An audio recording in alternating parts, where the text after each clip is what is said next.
네, 안녕하십니까. 최현민 교수입니다.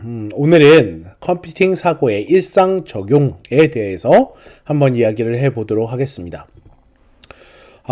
이게 어떤 의미냐면요. 여러분, 계속 저희가 1주차부터 6주차까지 컴퓨팅 사고 프로세스에 대한 실습이나 과정을 진행하면서도 우리 분야에서 이걸 굳이 쓸 필요가 있는가 라는 생각을 정말 많이 해오셨을 거라고 생각을 해요.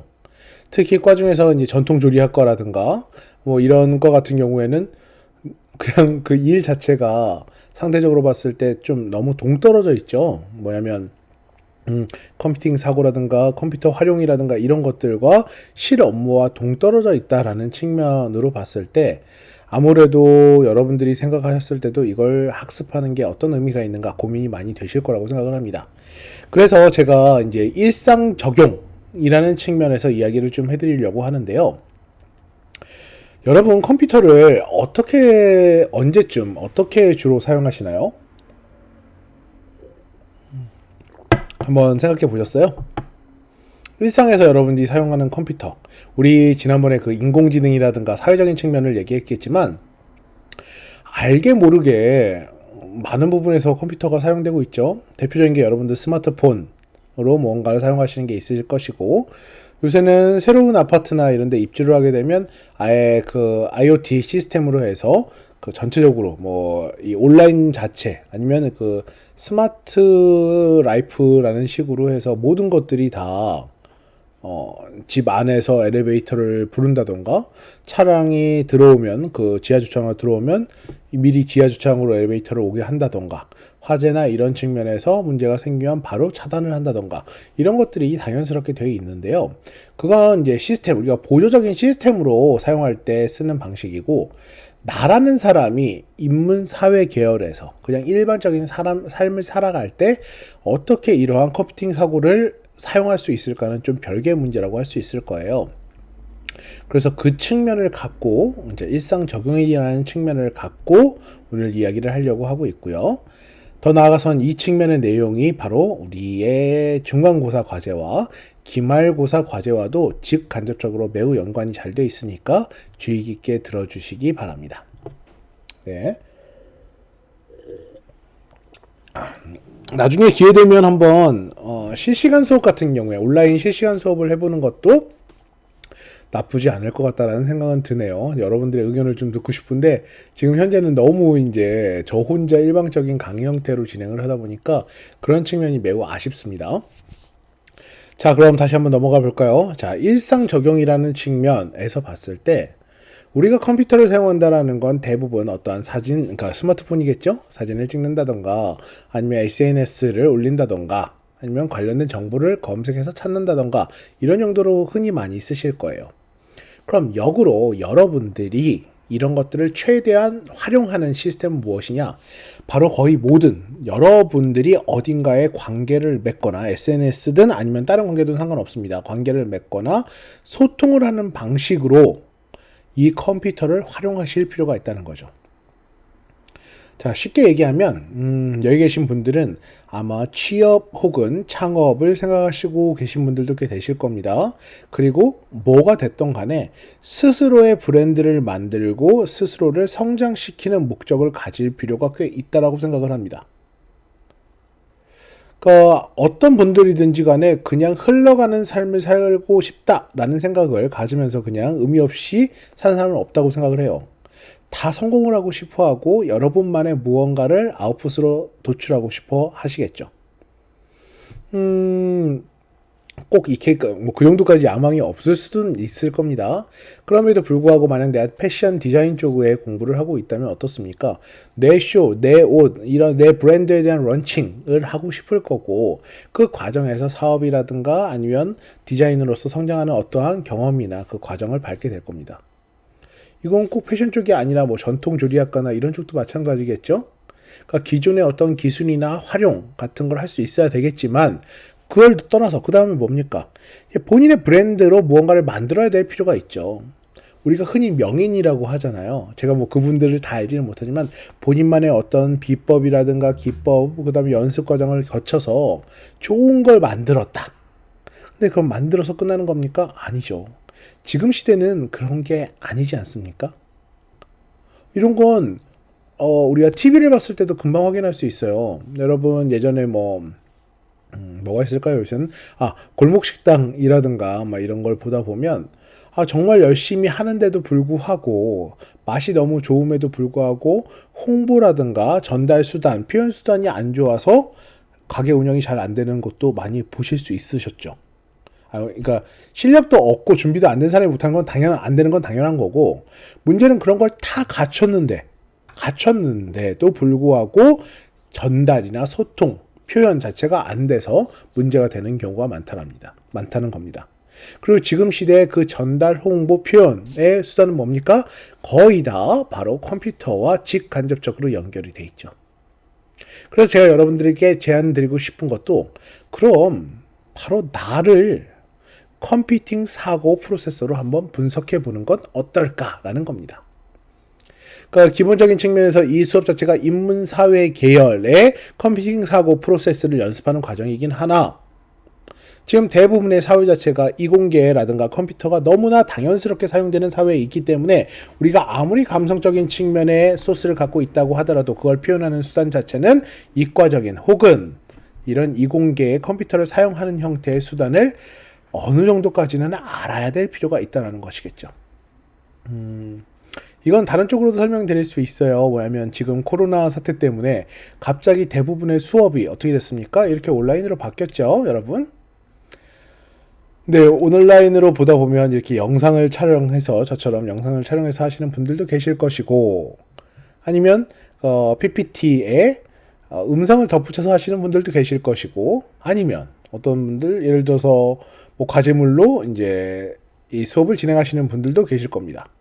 영상 촬영 같은 걸 할 때도 뭔가 이제 고화질의 카메라와 지금 예를 들어 조명이라든가 개별적인 아니면 편집 능력이라든가 이런 것들을 갖고 계신 분들이 있고 아닌 분들도 계시겠죠. 중요한 건 뭐냐면 이 컨텐츠를 받는 여러분들 입장에서는 그 퀄리티 차이가 꽤 많이 날 겁니다. 촬영 하나를 하더라도 그냥 스마트폰으로 하는 것과 전문 촬영 장비를 기반으로 하는 것과 마이크 하나를 할 때도 그냥 이어폰 마이크를 쓰는 것과 예를 들어서 저 같은 경우에는 이런 마이크를 사용하고 있는데요.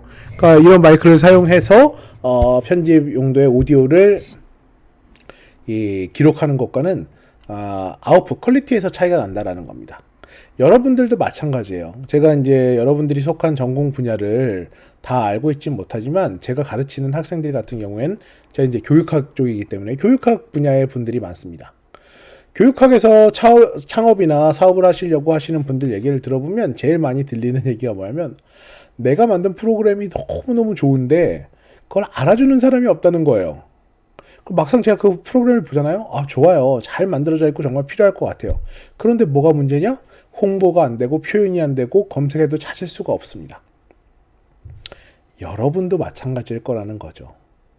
여러분이 취업을 하거나 창업을 하거나 또 다른 형태의 고객, 여러분이 할 수 있는 일과의 사람과 소통이나 관계를 만들어 갈 때 그럼 여러분은 어떻게 찾아야 됩니까? 어떻게 검색을 해야 됩니까? 어떻게 당신의 능력을 파악할 수 있겠습니까? 제가 궁극적으로 하고 싶은 말은 바로 이겁니다. 여러분들을 파악하기 위해서, 여러분들과 연계되기 위해서, 관계를 맺기 위해서 여러분이 여러분 스스로의 능력과 문제 해결 능력과 경력과 그러한 요소들을 브랜드화할 필요가 있고 그 브랜드화된 게 구조화될 필요가 있다는 거죠. 구조화될 필요가 있다는 것. 그래서 제가 지금 여러분이랑 할 것도 바로 이 부분입니다. 어떻게 나라는 사람을 구조화할 것인가. 누구에게? 나를 평가하는, 아니면 나와 관계를 맺고 싶은 누군가에게 가장 효율적으로 파악되도록 그걸 구조화하는 방법은 무엇일까? 이걸 한번 우리가 생각해 보자는 겁니다. 쉽게 얘기하자면 이런 게 될 수도 있어요. 그냥 개인 홈페이지 같은 게 될 수도 있어요. 그러니까 개인 홈페이지를 만드는 방법 같은 것, 기술적인 측면보다는 구조적인 측면으로. 근데 이게 홈페이지가 인스타가 될 수도 있고 SNS가 될 수도 있고 아니면 다른 형태로 여러분들의 포트폴리오를 구성하는 형태가 될 수도 있을 겁니다. 그렇기 때문에 바로 이런 식으로 여러분들이 갖고 있는 지금까지의 경력, 커리어를 구조화하는 연습이 바로 우리의 일상 적용이라고 할 수 있을 것이고 이것을 지금부터 한 단계씩 한번 진행해 보도록 하겠습니다. 자, 그럼 그 한 단계 중에 첫 번째, 분해부터 한번 가볼까요? 분해라는 게 뭐냐? 우리 계속해서 공부해 왔습니다. 컴퓨팅 사고의 첫 번째로 어떠한 단계를 구분한다 라고 이제 보시면 되는데요. 이 세분화하는 과정이라는 건 이렇게 한번 생각해 보시면 좋을 것 같아요. 말하면 여러분이 타인에게 알리고자 하는 당신만의 소스를 분해한다 라고 생각을 해 주시면 되겠습니다. 그럼 그게 뭐가 있을까요, 여러분? 타인에게 갔을 때 여러분이 어필할 수 있는 요소. 사람마다 다를 겁니다. 사람마다 정말 다를 거예요. 그리고 어떤 게 가장 효율적일지는 여러분이 한번 생각해 보실 필요가 있겠죠. 그 측면에서 이건 제가 다른 과제 영상에서 하나 말씀을 드릴 텐데요. 타인에게 여러분을 어필한다 라고 봤을 때 우리가 조금 전에 뭐 이렇게 얘기하면 좀 많이 어려우신가요? 지금 제가 조금 전 영상에서 홈페이지를 제작한다 라고 말을 했잖아요. 이 홈페이지라는 건 개인 블로그 같은 게 될 수도 있어요.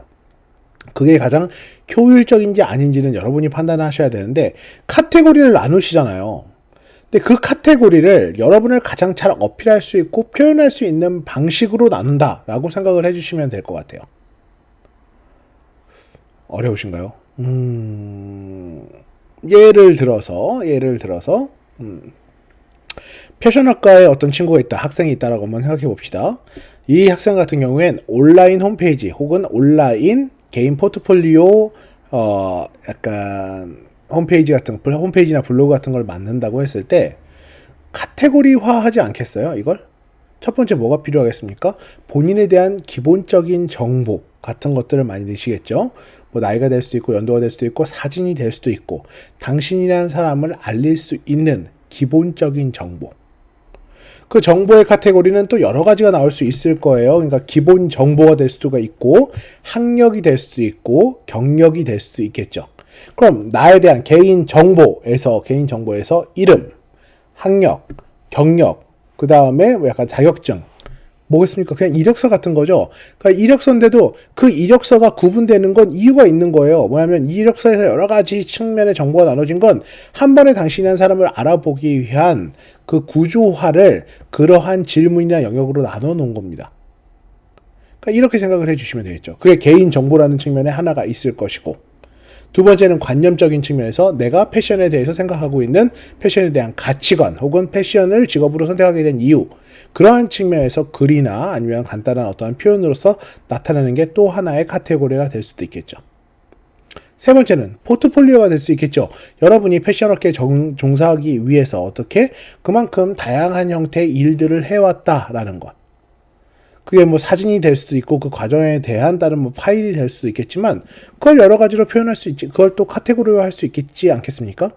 포트폴리오에서도 또 카테고리를 나눌 수 있습니다. 만약에 내가 어떠한 제품에 대한 거면 제품 디자인 쪽으로 포트폴리오를 할 수도 있을 것이고, 그 다음에 뭐 패션이라면 패션 쪽으로도 할 수 있을 것이고, 일상에서의 스케치나 프로젝트 또 그렇게 카테고리를 나눌 수도 있겠죠. 그럼 생각해 보세요. 지금 제가 말한 것만 갖고 접근을 했을 때 크게 세 가지의 카테고리가 나눠져. 개인 정보와 개인의 이제 가치관이라는 측면과 포트폴리오라는 측면의 세 개의 과정에 대해서 나눠놓고 또 뭐가 나왔습니까? 그 안에서도 또 세분화돼서 나눴죠. 이게 일상에서의 분해 요소라는 겁니다. 그러니까 여러분들은 이 측면을 한번 제가 이걸 할 때 이게 아마 중간고사 과제 영상에서 다시 한번 정리를 해드리긴 하겠지만 기본적인 측면에서는 이렇게 생각을 해주시면 될 것 같아요. 나란 사람을 누군가에게, 그러니까 기관이든 조직이든 아니면 타인 한 명의 사람이든 간에 그 사람에게 어필하기 위해서 나 스스로를 구조화한다라고 생각을 해주시면 되겠습니다. 지금은 제가 뭐 개인정보나 아니면 다른 측면의 포트폴리오나 신념이나 이런 측면으로 구분을 했지만 이 구분의 정도는 다양하면 다양할수록 좋습니다. 여기서 근데 그건 있겠군요.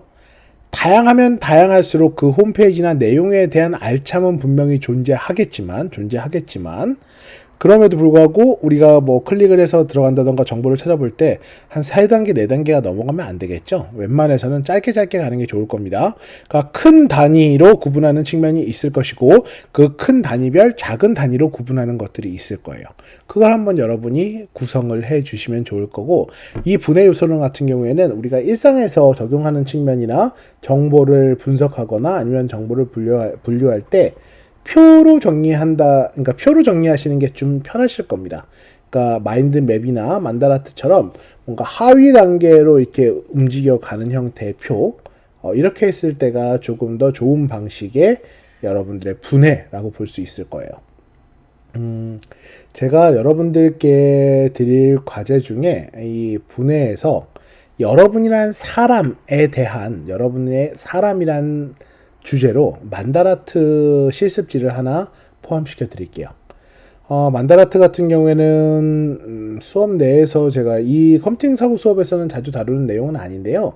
뭐냐면 약간 상위 단계, 하위 단계로 나눠서 아이디어를 분할하는 연습이에요.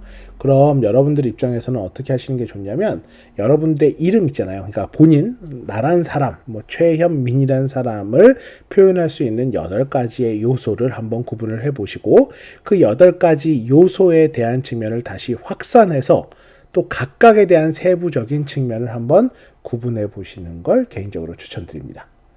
그 요소는 여러분이 선택하시기 나름입니다. 그냥 정보나 아니면 좋아하는 것 뭐 이런 걸로 갈 수도 있고, 저희가 아무래도 직업과 관련돼서는 여러분이 잘할 수 있는 능력이라든가 잘할 수 있는 소스 기반으로 접근을 하시는 것도 좋은 방식이라고 할 수 있습니다. 제가 간단하게 옆에 그 만다라트 예시를 하나 들어 드릴 테니까요. 이게 바로 컴퓨팅 사고 프로세스를 통한 일상에서 나를 스스로 어필하기 위한 이 분해 실습이라고 생각을 해주시면 좀 더 용이할 것 같습니다. 네, 두 번째 이 일상 적용에서의 바로 두 번째 요소는 바로 추상화겠죠. 우리 추상화 실습 과제 여러분이 저한테 보내주신 거 잘 봤는데, 그때 우리 실습 뭐 했는지 기억나시나요? 여러분이 좋아하는 브랜드의 로고를 갖고 표현을 해보는 방식이었는데요. 이번에도 유사하게 가보도록 하겠습니다. 여러분을 가장 잘 나타내는 이미지는 무엇일까요? 저 같은 경우에도 예전에, 지금 옆에 사진을 잠깐 보시면 제 어렸을 때입니다. 어렸을 때니까 한 지금부터 한 15년이나 16년 전쯤에 했던 캐리커처 이미지예요, 이게. 그러니까 저런 사람을 이제 표현한 이미지 중에 하나인 거고요. 또 다른 이미지 하나 보시겠어요? 이건 제가 처음으로 창업했던 회사의 로고 이미지입니다. 보시면 이 로고를 설명드리면 가운데 이제 사람이 이렇게 표현되어 있는 것이고, 5가지 영역, 교육에서의 5가지 영역을 커버한다 라는 의미로, 그 다음에 이 모든 과정이 당신의 황금빛 인생을 지원하고 싶습니다 라는 의미를 다 모아서 어떻게 이러한 로고를 만들게 된 거죠. 제가 이걸 왜 요청을 드렸냐면, 우리가 일상에서의 추상화, 표현이라는 것과 여러분들이 직간접적으로 연관이 되어 있기 때문이에요. 특히 요새 제가 좋아하는 것 중에 이제 맛집 투어라고 해서 뭐랄까 이제 가볍게 맛있는 것만 먹으러 돌아다니는 게 아니라 그걸 표현하는 방식이 좋은 데가 좀 많더라고요. 레스토랑이나 이런 데 가보면 뭐 질소 기반으로 해서 만든 음식이라든가 과학 기술을 기반으로 해서 모양, 예를 들어서 초콜릿 케이크인데 동그란 초콜릿이 있다가 위에 뭘 딱 떨어뜨리면 그게 녹아 들어가면서 그게 퍼지면서 이제 이쁜 모양이 나타난다던가, 이런 형태로, 그러니까 거의 예술이죠. 그 예술의 영역까지 만들어 간다라고 생각을 해요. 근데 그런 측면에서 봤을 때 뭐 하나의 그 큰 정체성이라는 게 있을 수 있지 않겠습니까? 대표적인 게 이제 그 회사의 브랜드라거나 회사의 로고라든가 여러분들을 표현할 수 있는 어떤 이미지라고 한다면, 이런 것들을 한번 구성해 보는 게 우리가 나의 신념과 목표를 다루는 추상화 과정이라고 한번 해볼 수 있을 거예요. 전체적인 과정에서 여러분들이 어떻습니까? 여러분들이 바로 스스로 취업이나 창업이나 아니면 어떤 관념을 이미지화하는 것, 이게 바로 일상에서의 추상화라고 할 수 있을 것이고요. 그런 측면에서 봤을 때 제가 이제 아예 답을 드리자면, 여러분이 먼 훗날 창업을 한다면, 혹은 여러분이 이제 여러분만의 브랜드를 만든다면 그 브랜드의 이미지를 한번 구성을 해보는 게 어떨까 싶습니다. 이건 내가 꼭 창업을 하는 얘기가 아니라, 만약에 내가 진짜 나만의 어떤 제품, 나만의 어떠한 방식으로 무언가 아웃풋을 만들어 갈 때, 아니면 무슨 어떤 상품을 만들 때, 그게 옷이 됐던 아니면 어떤 요리 코스가 됐던, 그런 걸 한 번에 표현할 수 있는 이미지 뭐가 있을까? 그걸 한번 표현해 주시고, 그 부분에 있어서 설명. 왜냐하면 이미지를 갖고 직관적으로 표현할 수 있으면 가장 좋겠지만, 상대적인 측면에 있어서 그 측면을 좀 더 말로 풀어내는 연습도 필요하거든요. 그래서 그 두 가지를 같이 하는 게 바로 추상화에 관련된 측면이라고 해볼 수 있을 겁니다. 이런 것들은 예상보다 정말 많이 사용이 돼요. 제가 나중에 지금 중간고사 과제 영상 과제 안내할 때 제 홈페이지 주소를 하나 넣어드릴게요. 그러니까 제가 직접 만든 홈페이지 주소를 하나 넣어드릴 텐데, 거기에 대한 구조화나 이미지를 한번 보시면 돼요. 우선적으로 거기에 나오는 거의 모든 형태의 이미지는요, 다 제가 직접 제작한 겁니다. 어디서 갖고 온 게 아니라 직접 이름을 넣던 뭘 하던 어떤 이모티콘을 따오던 다 제가 한 건데, 그 과정 자체에서 사용되는 것들 있잖아요. 왜 이러한 사고를 하게 됐을까? 이러한 이미지를 넣게 됐을까? 이러한 것들로 새롭게 무언가를 만들었을까? 라는 측면을 고심해서 만든 과정들이에요. 그러니까 여러분들께서 그걸 보시면서 이러한 브랜드 혹은 이러한 뭐랄까 로고, 아니면 어떠한 내 주제나 내용을 설명함에 있어서 그걸 표현하는 방식에 대해서 한 번쯤 생각해 보실 수 있을 거라고 생각합니다. 그래서 일상 적용, 추상화에 대한 일상 적용은 특히 여러분을 평가하거나 어필하는 입장에서 접근을 한다면, 여러분을 나타낼 수 있는 이미지, 혹은 여러분이 추후 만들어 가고 싶은 회사나 창업체의 그 로고를 한번 만들어 보시는 걸 추천드립니다. 자, 그럼 로고를 이미지화 하시고, 그 다음 뭘 해야겠습니까? 이미지화 하고, 거기에 대한 설명, 각각의 의미. 그냥 문자열로 된 로고라면 뭐 굳이 그냥 간단하게 그 언어적인 측면의 의미만 설명을 해주시면 되겠지만, 아무래도 로고는 대부분 문자열보다는 어떠한 이미지가 같이 첨부되어 있지 않겠습니까? 그러니까 그런 측면에서 이 로고가 의미하는 게 무엇인가? 솔직히 이걸 디자인으로서 하기 어려우신 분들도 계시겠죠? 네, 그런 분들을 위해서 제공해 드리는 건데, 그냥 핸드폰으로 스케치를 하신 다음에 손으로 그냥 대충 그려본 다음에 거기에 대해서 그러니까 사진을 찍어서 업로드를 해주셔도 상관이 없습니다. 그 측면은 이제 제가 아무래도 컴퓨터 자체가 익숙하신 분들도 계실 것이고, 그렇지 않은 분들도 계실 확률이 높기 때문에, 그런 측면에서 제가 얘기를 해드리는 거니까 이걸 한번 활용해 보시면 더 좋을 것 같다라는 생각은 드네요. 그러니까 이건 좀 참고를 해주시면 좋을 것 같습니다. 이게 바로 두 번째 추상화입니다. 일상에서 나를 어필하기 위해서 일상에 적용할 수 있는 추상화 과정이라고 할 수 있겠습니다. 네, 세 번째 단계는 바로 패턴 인식의 일상 적용이에요. 패턴 인식의 일상 적용이라는 건 쉽게 얘기하면 반복되는 패턴, 우리 지난번에 실습하셨던 트레이싱이라든가 표절은 패턴 인식을 할 수 있는, 그걸 인식할 수 있는 그 소스라고 치면, 현장 적용이라는 건 좀 차이가 있죠. 뭐냐면 문제 해결이라는 측면과 효율적인 측면을 같이 고려해 주실 필요가 있다는 거예요. 그럼 어떤 식으로 하냐면 약간 이런 것과 비슷합니다. 제가 예시를 한번 들어볼게요.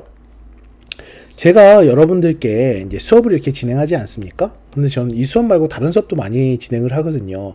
취업과 창업에 대한 프로그램, 그러니까 그러한 수업도 하고, 교육공학 설계 수업도 하고, 그 다음에 뭐 NCS 관련된 수업도 진행을 합니다.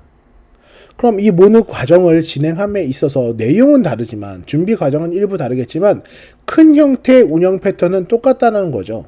똑같다라는 게 뭐냐면, 내가 어떠한 강의를 맡게 됐어, 이러한 주제를 받았어, 이러한 과목을 맡게 됐을 때 거기에서부터 시작을 했을 때 자료 조사, 자료 준비, 강의안 만들고, 그 다음에 운영을 어떻게 할 것인지, 문제가 생겼을 때 그걸 어떻게 대처할 것인지, 이 패턴은 거의 다 유사하다는 겁니다.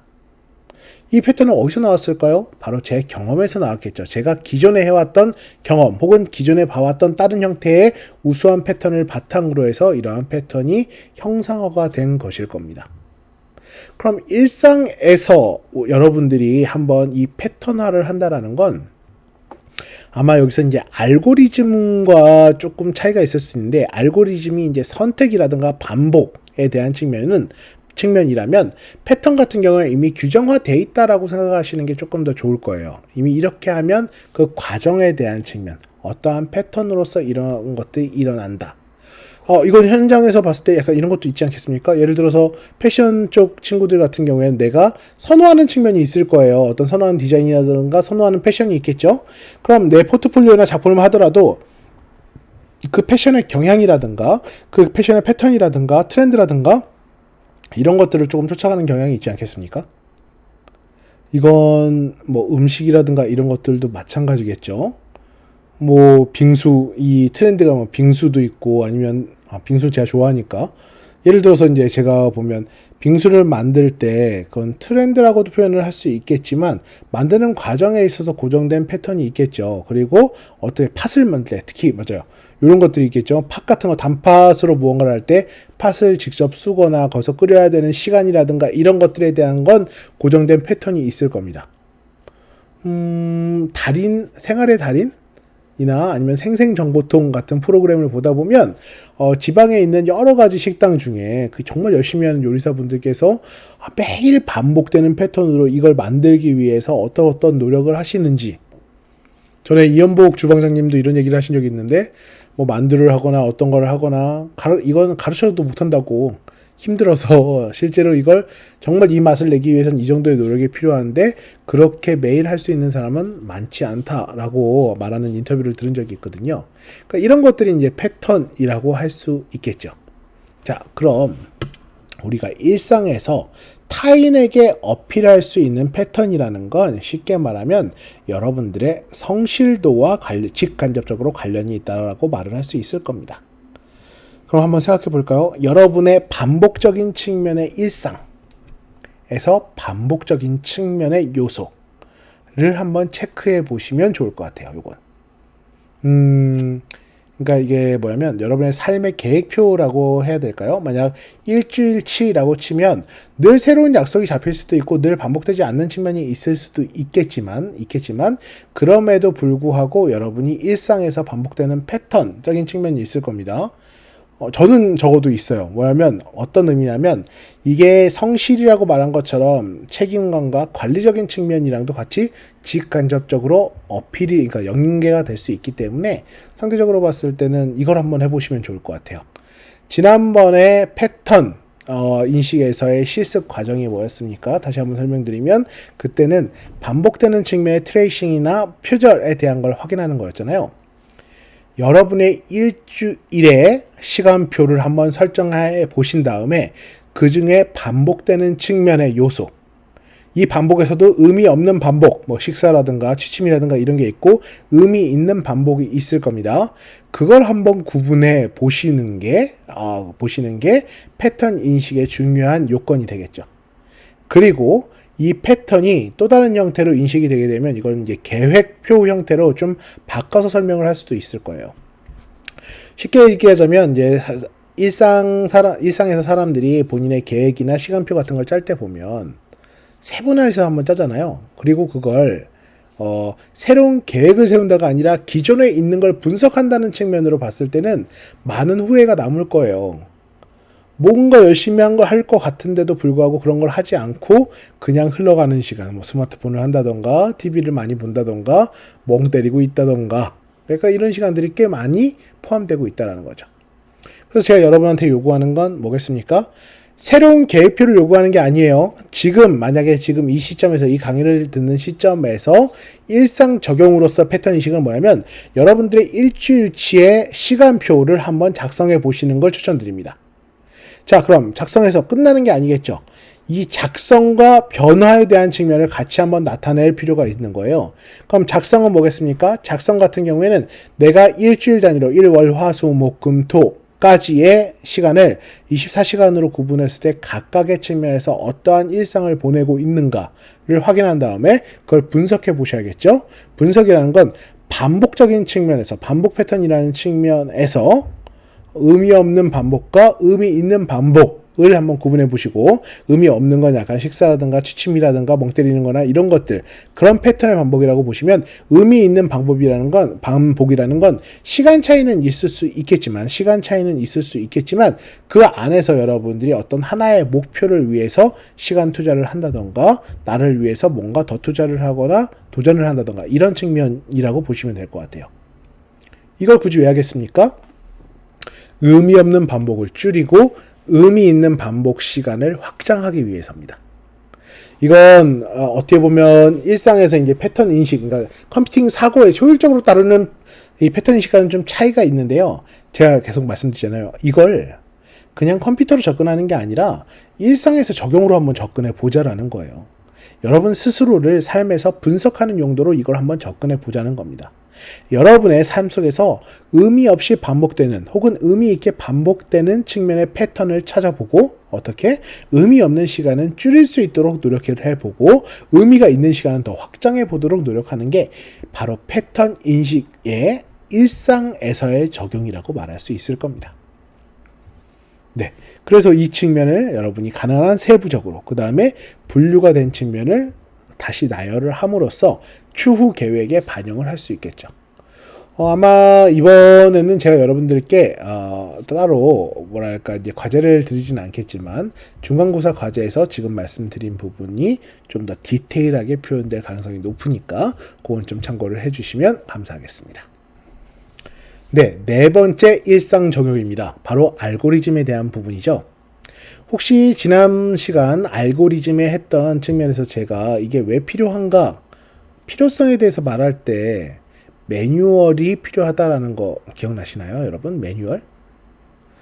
대부분의 일은, 여러분이 앞으로 하게 될 일은 여러분 혼자만에서 끝나는 일은 많지 않을 거예요. 누군가가 함께 해야 되고 여러분이 후학을 길러야겠죠. 제가 여러분한테 어떠한 이런 강의를 진행하는 것도 뭐겠습니까? 이런 측면을 일상에서 제가 사용하고 제가 공부하고 제가 습득한 이러한 측면을 여러분이 일상에서 적용시키고 그걸 더 효율화하고 여러분들 조직에서 혹은 여러분 후임들에게 그걸 전달함으로써 보다 효율적인 문제 해결을 하고자 하는 게 바로 우리 수업의 의미지 않겠습니까? 그런 측면에서 이 알고리즘이라는 건, 특히 일상 적용에서의 알고리즘이라는 건 앞서 말한 패턴 인식을 조금 더 구체화해서 순서도화했다라고 생각을 해주시면 될 것 같아요. 그럼 여러분이 일상에서 적용해야 될 알고리즘은 뭐겠습니까? 대부분 우리가 효율이라는 측면으로 봤을 때 직무와 직간접적으로 연결될 확률이 높겠죠. 그러니까 쉽게 말하면 나는 이렇게 일 처리를 합니다 라고 여러분들의 전공과 여러분들의 방향성을 기반으로 접근을 해주실 필요가 있다는 겁니다. 좀 더 쉽게 접근해 보죠. 패션 디자인과라면 어떻게? 내가 새로운 디자인이나 트렌드를 반영해서 옷을 제작할 때는 어떠한 과정의 순서로 이걸 진행하는가? 만약 조리학과라면 어떻게? 내가 가장 자신 있는 어떠한 음식을 만들 때는 어떠한 조리 순서로 이게 진행이 되는가? 그리고 막상 거기서 진행을 함에 있어서 문제가 될 때, 원단이 없다, 이건 아까 패션 쪽이고, 어떤 조미료가 없다던가 아니면 뭐가 없다던가 이러한 여러 가지 선택권에서 내가 어떠한 선택과 반복을 만들 수 있을 것인가? 이 순서도가 제대로 나오면 어떻겠습니까? 모르더라도 여러분들의, 잘 정확하진 않더라도 여러분들의 일처리 방식을 파악할 수 있겠죠. 꼭 여러분들께 뭔가 요리를 한다 아니면 옷을 만든다가 아니어도 상관없습니다만 직무와 관련된 쪽이면 해당 과 같은 경우에는 그런 결과가 나타낼 확률이 높을 때니까요. 상대적으로 여러분이 이걸 한번 생각해 보실 필요가 있을 겁니다. 그렇다고 해서 이걸 아이디어를 낸다, 만든다 이렇게 접근하라는 건 아니에요. 보통 순서도, 특히 알고리즘에 관련된 건 생각해 본다가 아니라 실제로 행동한다가 구분되는 방식이 됩니다. 그러니까 여러분이 무언가를 할 때도 예상보다 정말 많은 선택지가 있다라는 건 감안을 해 주실 필요가 있겠죠. 그리고 가끔씩 보면 이런 순서도나 알고리즘 관련된 실습 같은 걸 하다 보면 컴퓨터나 이 컴퓨터 활용 자체가 익숙하지 않다 보니까 여러분들께서 좀 힘들어 하시는 경우가 꽤 많은데요. 그게 정 힘드시면 그냥 그리셔도 됩니다. 어디 종이 같은데 기록을 하셔서 사진으로 찍어서 올리시더라도 제가 그건 평가, 그러니까 잘 보이기만 하면, 스캔만 잘 돼 있는 상황이면 평가하는 데 문제가 없으니까 그렇게 한번 진행해 보시면 좋을 것 같습니다. 그러니까 여러분들의 패턴을 만들고 그걸 순서화하고 결국 그 내용을 어필을 해야 될 필요가 있다는 거죠. 그게 바로 알고리즘이라고 생각을 해주시면 됩니다. 내용상 조금 이해가 안 가시는 부분은 아마 첨부 파일 있잖아요. 그러니까 저희가 이제 중간고사 과제에서의 첨부 파일에 요 4가지 영역을 제가 좀 구분을 해서 넣어놓도록 하겠습니다. 그럼 이걸 보시면 그나마 그래도 좀 더 이해가 잘 되실 거라고 생각이 됩니다. 알고리즘은 순서도를 그린다라고 생각을 해주시면 되고요. 이 순서도라는 건 당신의 일처리 방식에 대한 객관적인 표현이라고 생각을 해주시면 됩니다. 그렇기 때문에 패션 쪽이선 어떻게 무언가 그 제품이나 디자인 완성까지의 과정을 해주시는 게 나은 방식이고요. 그것보다도 더 나은 방식이 있다면 그것도 상관은 없겠지만 개인적으로는 본인의 전공과 연관돼 있는 문제 해결 프로세스 있잖아요. 특히 그 알고리즘으로 순서로서의 프로세스를 작성해 주시는 걸 제가 요청드립니다. 조리학과도 마찬가지고 다른 학과들도 마찬가지입니다. 본인의 전공에서 생길 수 있는 어떤 문제에 대해서 그 문제를 해결하거나 그 문제의 시작부터 끝까지의 과정을 순서도 형태로 표현하는 게 바로 알고리즘, 현실 일상 적용에서의 알고리즘이라고 할 수 있을 겁니다. 저 같은 경우에는 이 알고리즘을 할 때 어떤 식으로 많이 하냐면 이런 거죠. 교육공학 쪽에서 학생들을 가르칠 때 첫 번째 기획, 요구, 분석, 제작, 운영, 평가 이런 방식의 이게 순서죠. 이 안에서도 또 다양한 순서와 선택이 있습니다. 그러니까 맨 처음에 교육을 하고 했을 때 제가 이 수업을 맡았을 때 기획을 하겠죠. 기획을 할 때 이제 분석을 하게 됩니다. 누굴 분석하냐? 여러분들을 분석하죠. 이 학과는 인문사회계열 혹은 예체능학과니까 실제 프로그래밍까지 들어가는 건 좀 무리가 있겠다. 그리고 수업 시간은 몇 시간이니까 각각의 수업은 이런 식으로 진행하는 게 좋겠다. 그 다음에 어떻게 제작, 강의안을 만들고 어떤 내용을 말할지 멘트를 구성합니다. 그리고 운영을 하죠. 이렇게 촬영을 하고 운영을 합니다. 그 다음에 추후 여러분들의 과제를 제공하고 그걸 평가해서 전반적인 측면의 패턴을 만들죠. 그런데 이 패턴과 순서를 만든 다음에 어떻게 잘 안 됐어요. 이렇게 진행을 했는데 과제도 잘 안 내고 학생들이 너무 어려워하고 그럼 다시 돌아가야 되는 겁니다. 분석으로 돌아가서 학생들의 수준이 부족하니 과제가 훨씬 더 낮게 나와야 된다. 이런 식으로 반복이 되는 패턴인 거죠. 제가 계속 알고리즘 얘기를 하는데 패턴 얘기가 나와서 여러분이 좀 헷갈리실 수 있을까봐 한 가지 더 표현을 하겠습니다. 알고리즘은 패턴을 순서도화한 거예요. 패턴이라는 거 자체가 우리가 디자인 패턴을 말하는 게 아니라 어떠한 효율성이 있는 그 과정에 대한 반복되는 패턴을 의미하는 거기 때문에 이 알고리즘은 어떻게 거기서 선택이나 반복 구조를 넣음으로써 순서도화 할 수 있는 게 바로 알고리즘이라고 생각을 해주시면 됩니다. 그렇기 때문에 여러분의 문제 해결 능력에 대해서 그걸 순서도 형태로 제작한 건 뭐다? 바로 알고리즘이다. 이렇게 생각을 해주시면 되겠습니다. 자, 제가 이렇게 일상에서의 적용으로서 컴퓨팅 사고의 4가지 영역들을 다시 한번 총 정리하면서 말씀을 드렸는데요. 자, 여전히 계속해서 반복해서 들어도 어려운 내용들이겠죠. 한번 작성을 하시면서 중간고사 과제로서 작성을 하시면서 실습을 해보시면 조금 더 이해가 나아질 것이라고 생각합니다. 자, 7주차는 따로 과제는 없습니다. 하지만 저희가 8주차 중간고사 과제가 있기 때문에 여러분들께서 해당 중간고사 과제는 이 7주차 내용을 기반으로 설명을 들었을 때 훨씬 더 이해가 좋으실 거예요. 그 측면에서 좀 진행을 해주시면 좋을 것 같고 특히 첨부 파일이나 중간고사 과제 안내 영상을 좀 참고를 해주시면 좋을 것 같습니다. 자, 그럼 이상으로 7주차 컴퓨팅 사고 수업을 마무리하도록 하겠습니다. 감사합니다.